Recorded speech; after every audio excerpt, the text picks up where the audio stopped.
great combination of size and speed. It's the speed on display here. Jump ball. Makes the grab. It's a touchdown. I cannot believe what I just saw. Welcome to the Deseret News Rewind for a championship review show. Dusty Lister and Dane Stewart coming to you from Rice Eccles Stadium, and what a game. Yeah. The East Leopards, back-to-back state champions, a 48-20 win over the Springville Red Devils. Now for Springville, 2 seasons where they're undefeated coming to Rice Eccles, and they're only 2 losses in the last 2 years at the hands of the East Leopards in dominating fashion.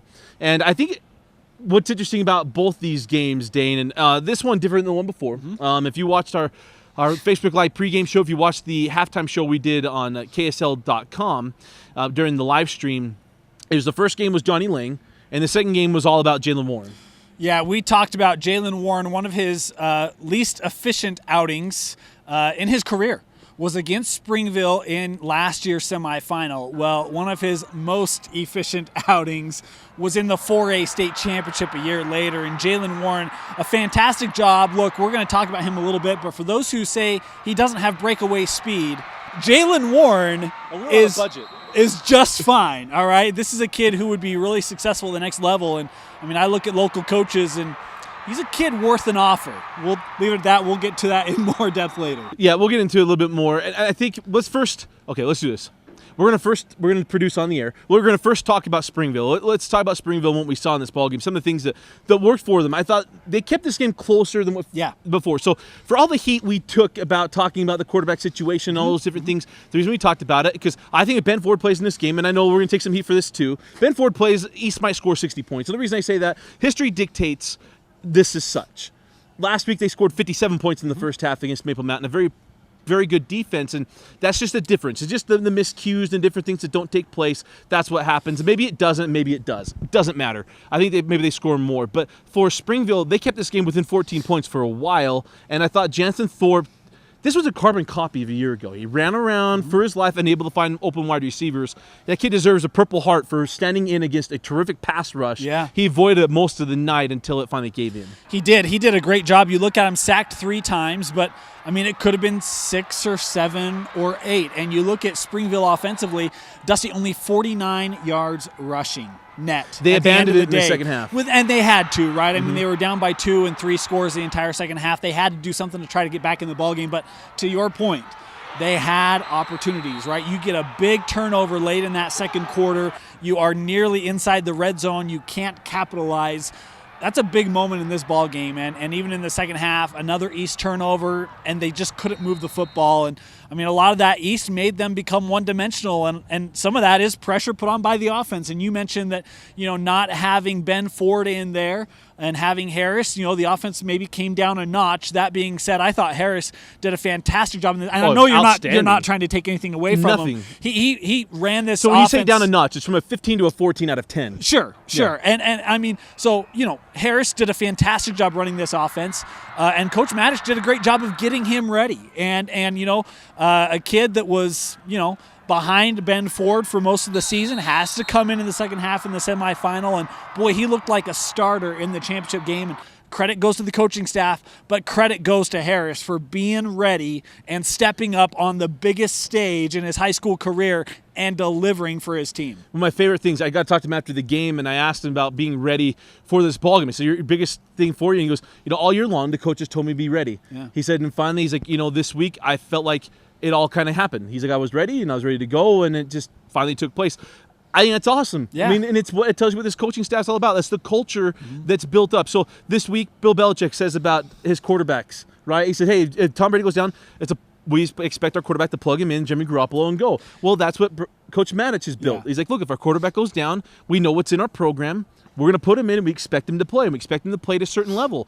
That's what you're supposed to build, and that's what they've done at East. So tip of the cap to Coach Maddox, where he's like, look, I don't expect to drop off. And I know we set a notch down, but whatever. You win a state championship, and you did it in dominating fashion. You rushed for 503 yards. Yeah. Granted, it wasn't in the first half. It was in 4 quarters, but still, you rushed for 7,000 yards in a season. That's why. He built a culture. Coach Maddox has done it. And that's why they're back-to-back state champions, and right now looking at a three-peat very strongly. And I think you hit the nail right on the head and did so beautifully. I mean, this was a team that was ready regardless of who the quarterback was going to be. Warren came out, did a great job. The offensive line did a great job. They took advantage of the opportunities that they had. And even though they had a couple turnovers in this game, they were able to overcome it. I mean, to your point, 500 yards. I mean, we mentioned earlier 9 games rushing over 450, make it 10. In a 14-game season, over 450. And the thing that's all the more stunning about this is this Springville defense held Josh Davis to under 100 yards rushing last week. Just a week ago, Josh Davis, one of the more explosive players in the state, had under 100 yards. Warren comes out, runs for nearly 300, and the team for over 5. I mean, I think that is what Coach Matich wants and what this program is. And you know, one of the other things that I want to throw in real quickly is you look at Harris, he did a fantastic job. But when the game is in hand and they have to take a kneel, who comes out? It's Ben Ford. Yeah. And you see the reception of his teammates as he comes out on the field. I mean, player by player, stopping, giving him a hug, bringing him on the field, and so fitting. You know, Ben Ford, he was the guy for the majority of the season for the East Leopards, goes down in the semi. To see him come out and finish off the game, even though it's just taking a knee, to finish off the game, I think, you know, tip of the cap to Coach Matich, to the squad, and for him, you know, senior year, not going to have a chance to come back, and what a way for him to leave the field. You know, another cool thing was Jalen Warren was getting swarmed off for obvious reasons by most of us trying to get to him, and they did the trophy presentation. He and Coach Matich missed it, and the team, Warren was getting finished, and they're like, Jalen, get him the trophy, and they made sure he got it on his own, and you get a chance to see that during the highlight. It was an awesome moment, and it was just his teammates that love their teammates. You know, one of the things on the arms of each of these coaches and their jackets, it says family. And that's the culture they're building, and I think that's what you're seeing there, and I think it's part of why they're good, and it's why they hold things so dear. So you can say what you want about East, and there's plenty of things people want to say negative and all that kind of stuff.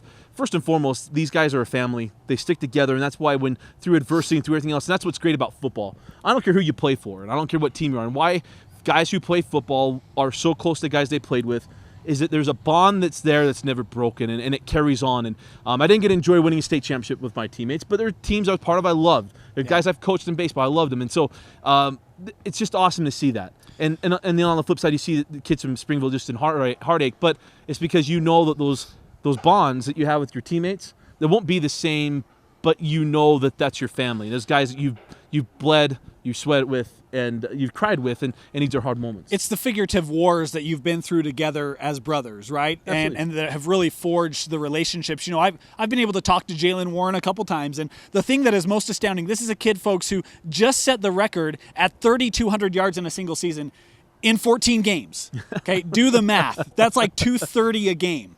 He also tied the single season rushing touchdown record tonight. So, I mean, this is a kid that had the most successful season any running back ever. And every time I talk to Jalen Warren, you know what he says? Got to give credit to my line. It's the first thing he said tonight. It's the first thing he always says. So here we go. Linemen, listen up. And the entire state, listen up. Vakalahi, Maley, Tuiaki, Longy, and Angalau. These are the guys who paved the way for one of the the most successful season by a running back in state history. I apologize if I messed up on the names. But these are the guys who have led the way, and Jalen Warren, you know, it's why when they get the state championship trophy, they're looking for number 2. Where's Jalen? Because he is the first guy to say, hey, you know, it is on other players. 3,200 yards, that's on Jalen. It is on his line, but he's the first one to say, no, it's because of them. I absolutely love the kid, his humility, but it's those bonds and that team structure found at East right now is why they're so successful. And you know why he says it? It's because when he's busting off 95-yard runs, you know who's the first ones in the end zone? His linemen. They're 70 yards down the field, still looking for guys to block. Yeah. And one of my favorite highlights of the semifinals and championships was against Maple Mountain. Jalen Warren, I think it was Jalen Warren, had busted off a big run.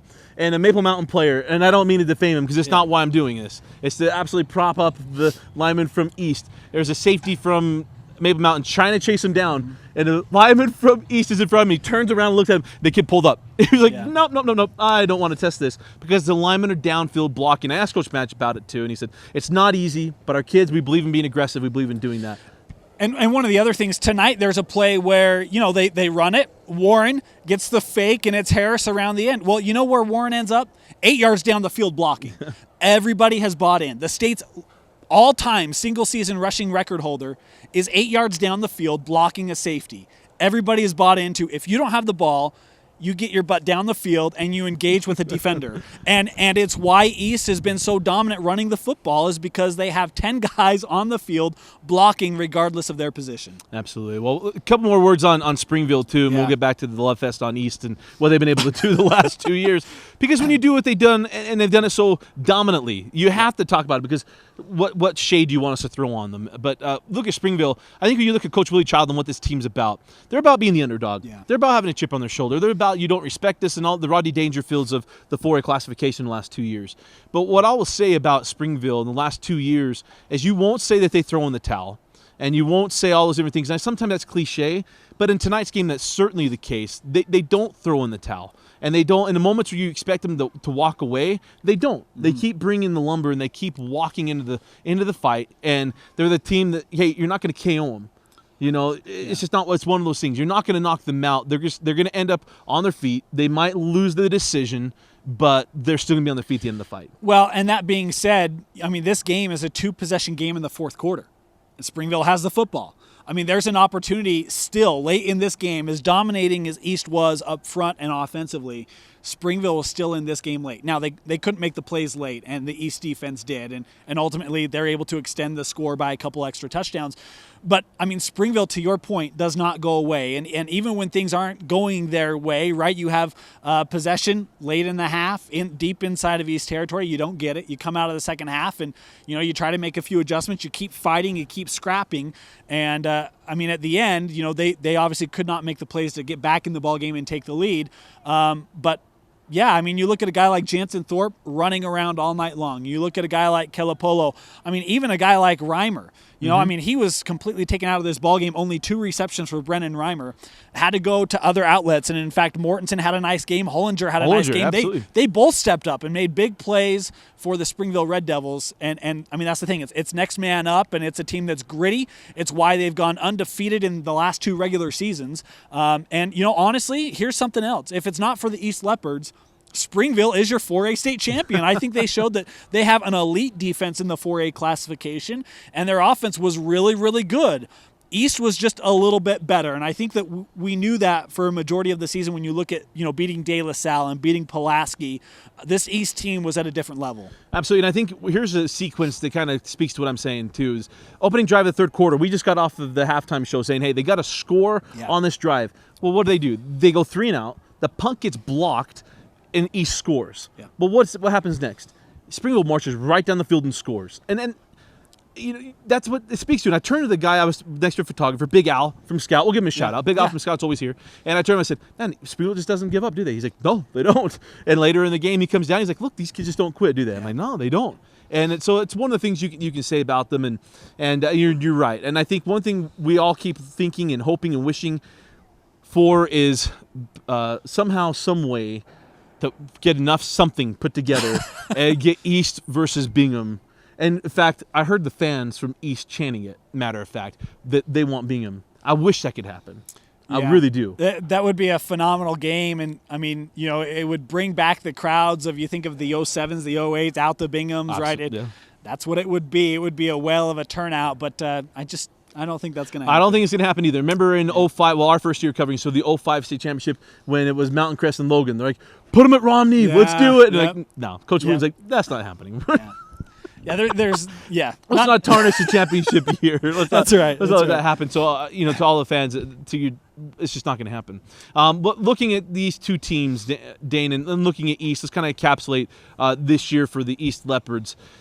I mean, it's a magical year. Yeah. Last year, as great as it was, Johnny Lang and Jalen Warren and crew and everything they were able to do, really kind of gets eclipsed by what this team did. And I asked Coach Match, said, was it easier this year? Because I thought maybe you take the pressure off and you're kind of playing free. He says, I don't know. And he kind of looked at me and said, I don't know. He said, maybe it was more difficult to repeat. And I thought it was interesting because maybe the schedule may be more difficult, what have you. But I thought they played a little bit more free. But this team broke records this year. To me, it seemed like they played more free.